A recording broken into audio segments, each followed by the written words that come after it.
শ্রদ্ধেয় ইষ্টপ্রাণ দাদা ও মায়েরা, আশা করি আপনারা সবাই পরম দয়ালের অশেষ কৃপায় ভালো আছেন।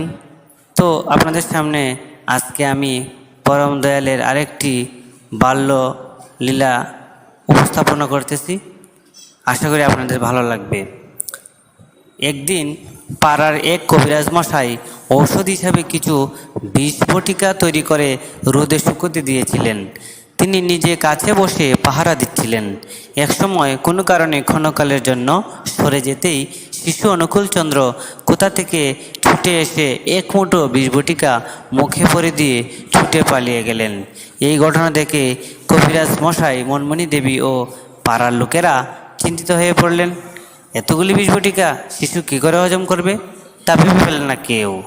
সকলেই ভাবতে লাগলেন, এই বিষ বটিকা বা বিষের বড়ি কোনো দুরারোগ্য রোগ দূরীকরণের জন্য সাবধানে প্রয়োগ করেন কবিরাজ মশাই। কিন্তু এতগুলি বিষের বড়ির প্রতিক্রিয়া কী করে সহ্য করবে এই শিশু? সে যখন বড়িগুলো মুখে ভরেছে তখন নিশ্চয়ই সে তা খেয়ে ফেলেছে। দুঃখে ও হতাশায় ভেঙে পড়লেন মাতা মনমোহিনী দেবী।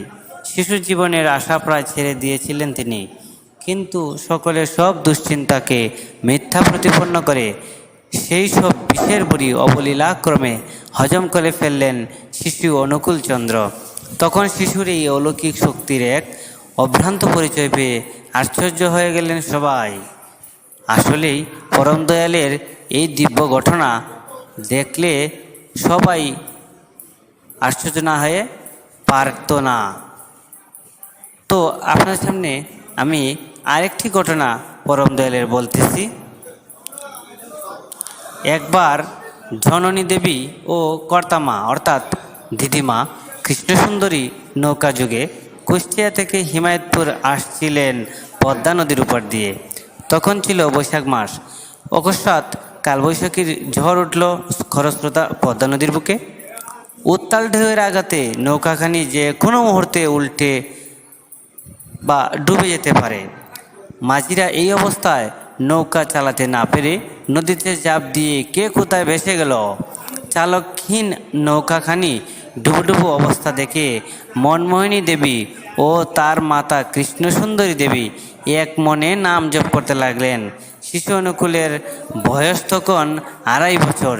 এমন সময় সহসা মার কোল থেকে শিশু সহসা বলে উঠল, মা, নৌকা থেকে শিগগির নাম। শিশুর কথা শুনে সেই দারুণ বিপদের মধ্যে মনমোহিনী দেবী মনে বল পেলেন। তখন তিনি ইষ্টদেবতাকে স্মরণ করে এক অজ্ঞাত দৈব শক্তিতে বলীয়ান হয়ে উঠলেন।